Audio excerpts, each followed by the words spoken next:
everyone, welcome to the Don't Settle Squad podcast with me, Mark McCourt, aka Guy Didn't Settle, if you're following me on Instagram. And the goal of this podcast is to put out inspiration and education to help you take back control of your body, your mindset and your life.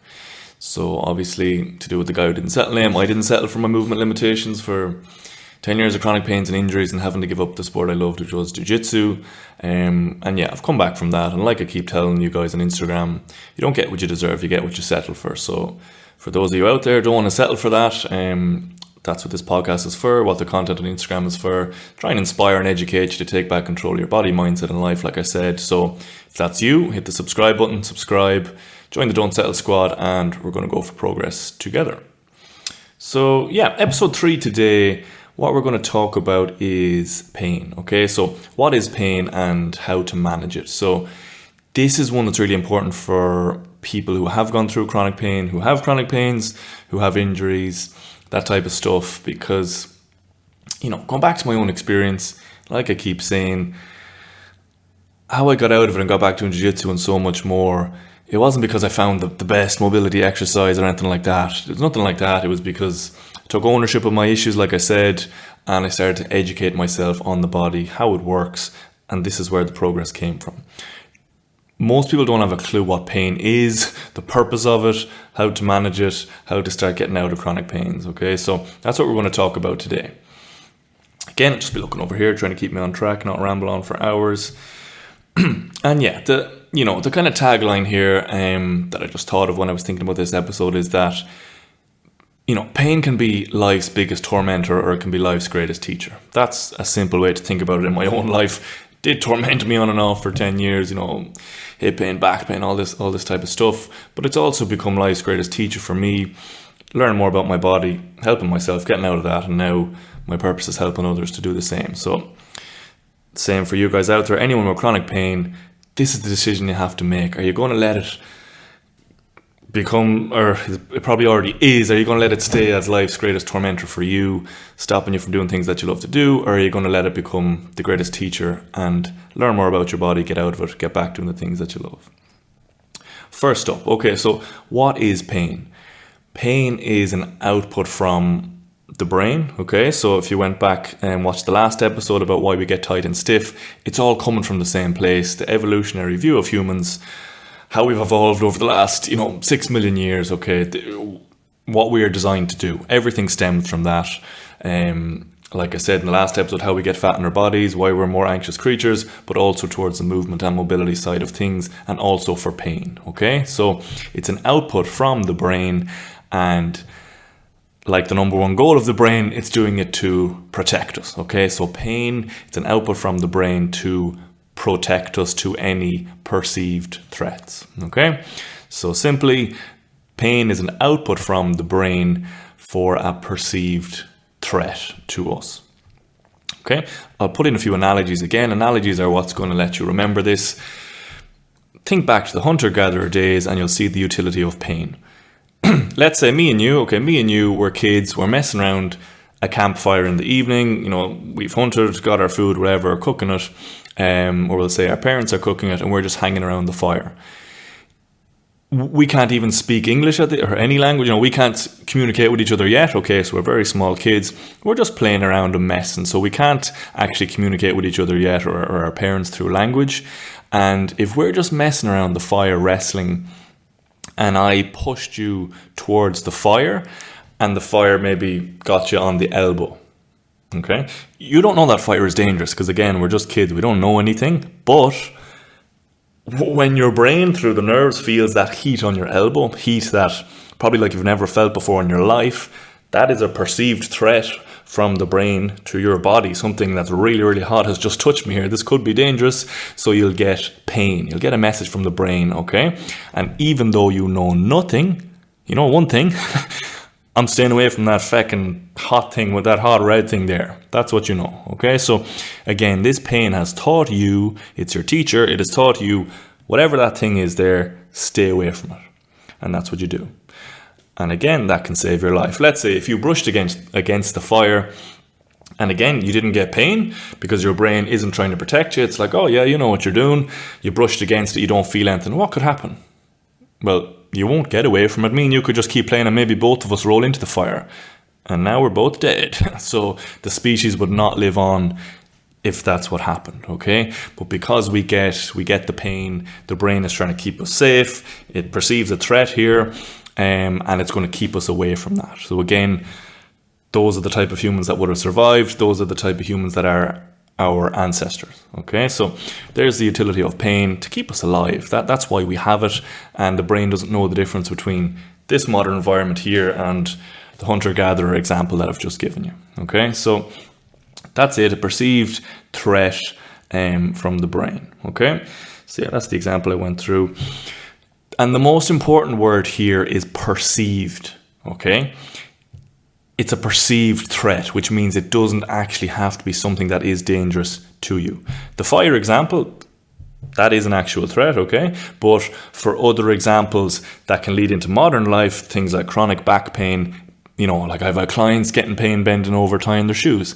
I used to get back pain ironing shirts, sitting on a train for too long, standing still for too long. I'll always remember these. You know, you might see me now doing splits, doing crazy things, doing heavy Jefferson curls, all this stuff. I used to get pain. Like I said, never forget them. Ironing too many shirts, standing up for too long, sitting on a train for too long. Was there any threat to my body there? No. But again, perceived threat. We'll get into this a bit later on and you'll understand it by the end of the episode. Okay, so perceived threat is the important word there. Again, I'll throw in another example to help you remember this. Think of it like a fire alarm. Okay, we all have a fire alarm in our apartment or our house. Think of how many times has it gone off in your lifetime, and now think of how many times has there actually been a fire. Hopefully you haven't had a fire. I haven't had a fire in my experience. The fire alarm has gone off probably 10 plus times in my life, but there's been no fire. Okay, so the fire alarm, it's like the brain, any perceived threat. It doesn't have to be a fire. It could just be smoke from cooking food. I'm no Gordon Ramsay, so I've set it off a few times.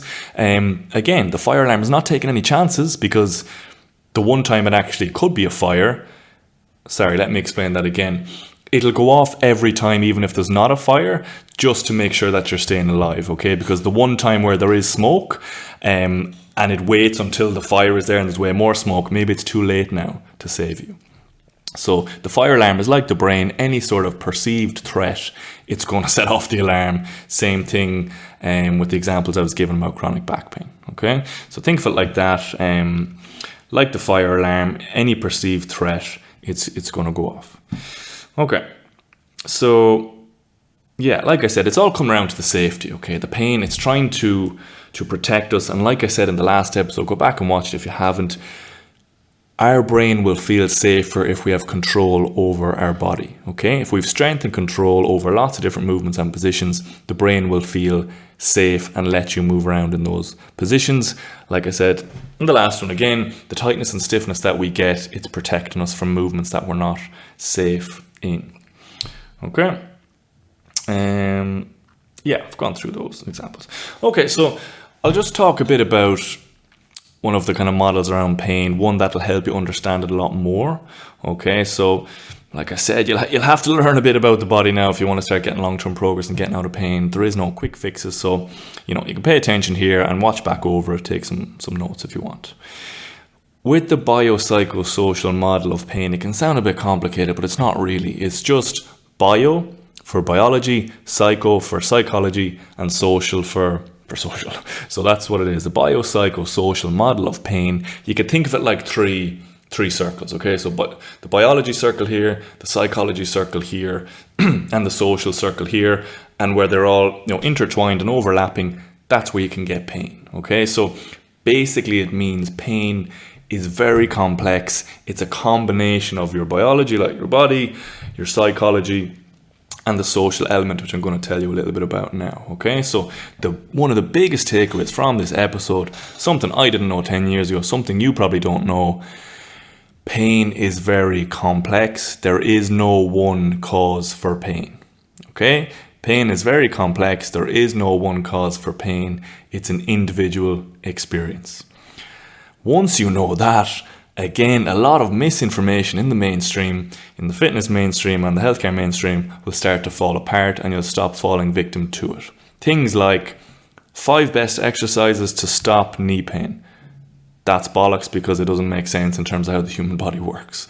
Like I said, pain is going to be a combination of biology, combination of psychology and social. Okay, so there are no fixes. There is no one cause for pain.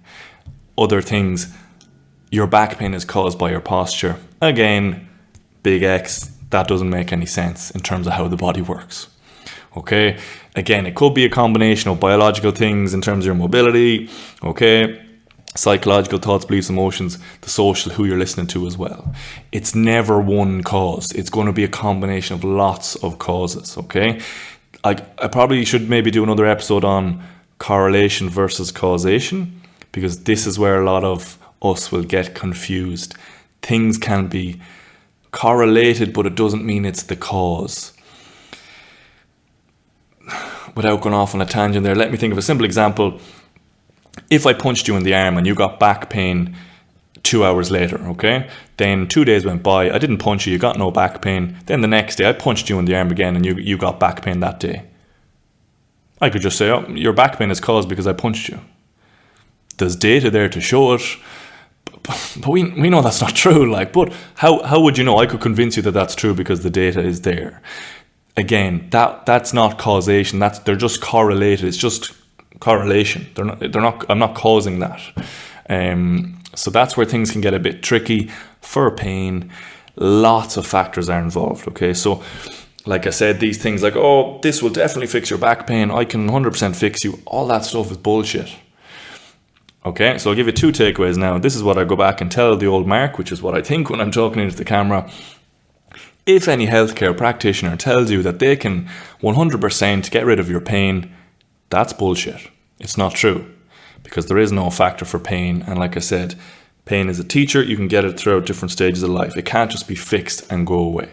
So if somebody says that to you, Mark, now you know either A, they're lying to you and they're a snake oil fucking salesman and they don't actually care about you, they're just in it for the money, or B, they haven't actually studied enough on the human body to understand how wrong they are.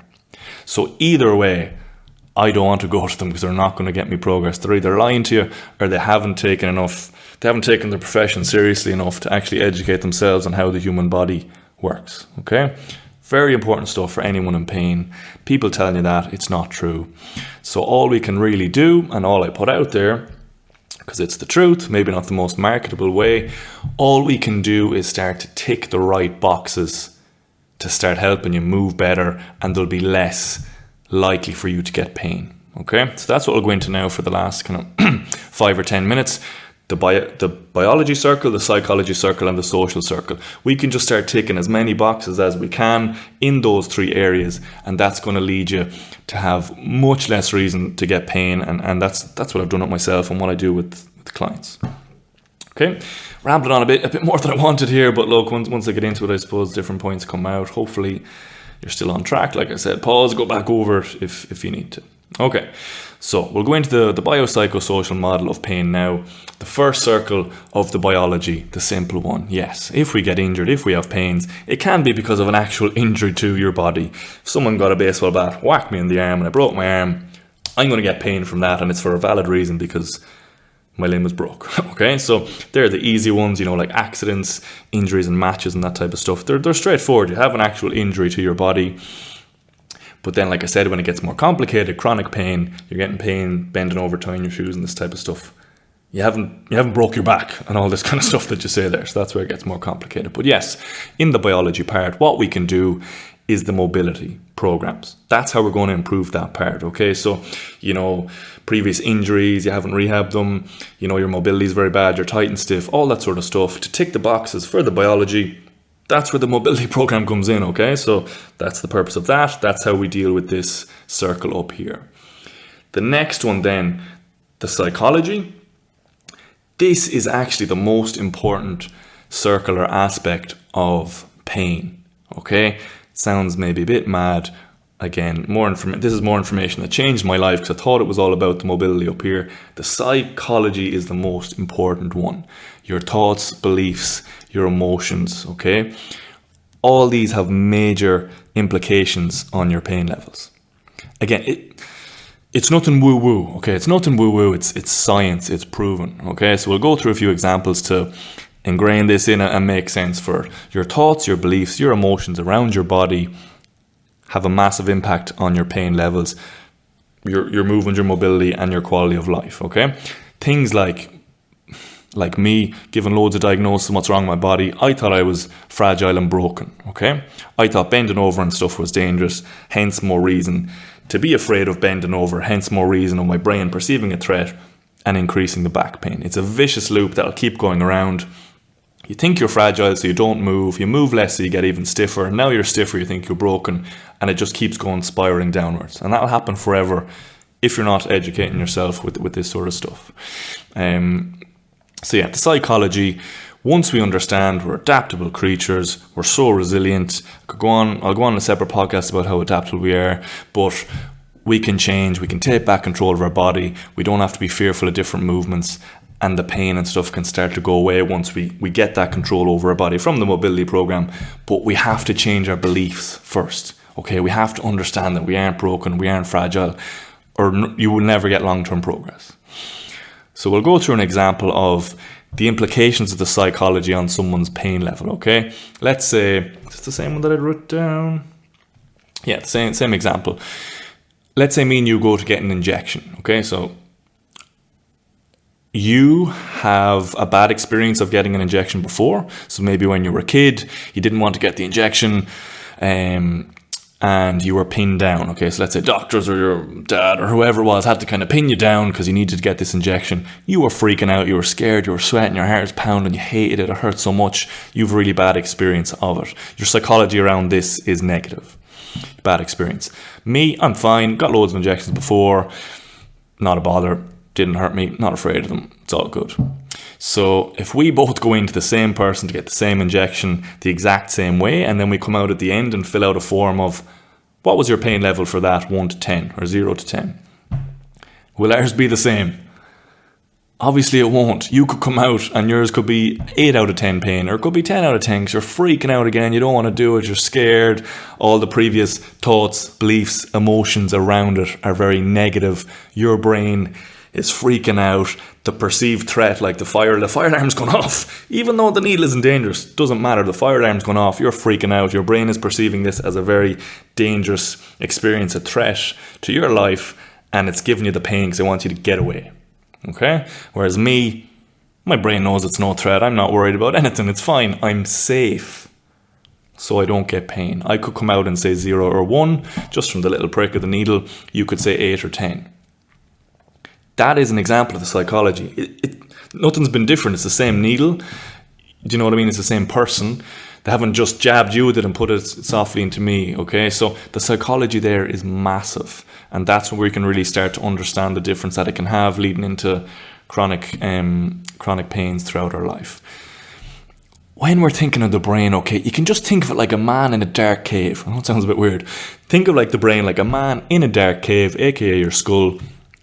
It doesn't know anything about the outside world except the information it gets through your 5 senses and thoughts, beliefs, past experiences, okay? So it's trying to navigate the world and keep you safe only through those things, your 5 senses and thoughts, beliefs, experiences, okay? So if it has very negative ones, it's always going to start thinking like, oh, this is kind of dangerous, and it can give you the perceived threat of pain.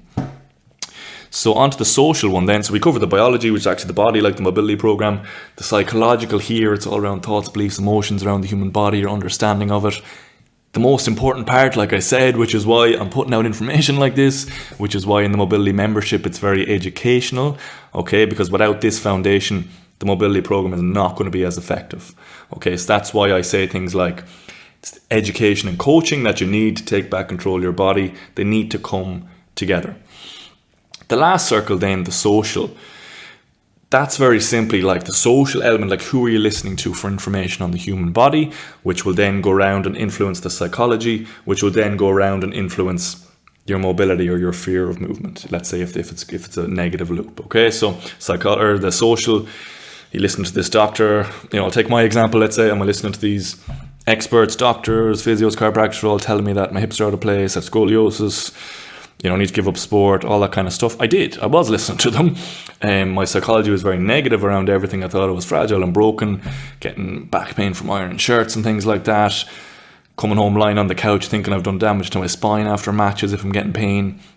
And the mobility, because I know nothing about the body, I never did any mobility training to move better. Okay, so if we think of the past mark, I'm getting an X on all the three main areas of pain. Okay, so yeah, it would make sense that I have chronic pain if I'm not doing well in any of these three areas. Okay, we think of me now. Who am I following for advice in the human body? Not those experts. You know, there's good and bad in every profession. I'm not taking a jibe at doctors, osteopaths, anything like that. But the specific ones I went to were not good in terms of their understanding of the human body. So I've changed that. I only follow people who I can clearly know now understand the human body. People who they're not selling, I'm going to fix it forever, but ways to get out of pain, ways to move better. They're the people I'm following. Then that leads around my understanding of the human body is so much better now from my own hundreds of hours of study, going to courses, self-learning, etc., working on my own body. That's a good. So I'm getting a tick there, a tick here. And then obviously the mobility, I've been doing that for, going back 4 years now on my own body, and obviously doing it for other people too. So I'm getting a tick in every box there. And obviously it's making sense now. I'm, moving the best I ever have and not in chronic pain anymore. Okay. Don't know how long this has gone on, but that's probably enough for now. Look, it's a lot of information there. So again, this is why I keep saying things like, it's the misinformation that's the problem. Ownership and education is the solution. Okay, so to link that in there, it's the misinformation, this is the root of all this big negative cycle here, the psychology. Us thinking we're fragile, we're broken, we need a quick fix, or there's something wrong with us. All this type of thinking is what starts the whole negative loop of everything going wrong. Once we, again, take ownership of your own limitations, understand you need to go looking for better answers, educate yourself through information like this, that's when the psychology around it can change. Humans are adaptable. Like I said, the pain doesn't mean you're broken. It's just a perceived threat. All this stuff you can lead into, okay, not broken, just need to work on it. We'll start a mobility program, start listening to the right people. You can start ticking all these boxes and moving towards getting out of chronic pains, get moving better, get back to the things that you want to do. So yeah, that's what I do. That's what the mobility membership is for. If this is you, DM me. It will be my pleasure to, like I said, cut through the bullshit for you. Obviously, I get a bit frustrated still talking about it because I've gone through 10 years of, not doing the right things. I'm just doing the same thing over and over again, going to a chiropractor, listening to these people, thinking I'm broken, having to give up sport at 25, feeling like a tin man. I don't want that for you. So like I'm saying, if you take ownership, I'll give you the education and coaching that you need. The education for the psychology, the coaching for the biology. And this is what's going to get you moving better, getting back to the things that you want to do. Okay? So yeah, we'll leave it there. Any questions, comment below. And like I said, if you find this information useful, if you find the content on Instagram useful, please support me. That's what's going to get the word out. So whatever, comment or subscribe. Subscribe is probably the biggest one. And then try and grow the channel from there. So leave you with the final phrase. So you don't get what you deserve, you get what you settle for. Hopefully this has been some inspiration and education to not settle for those movement limitations. And we'll see you in the next one.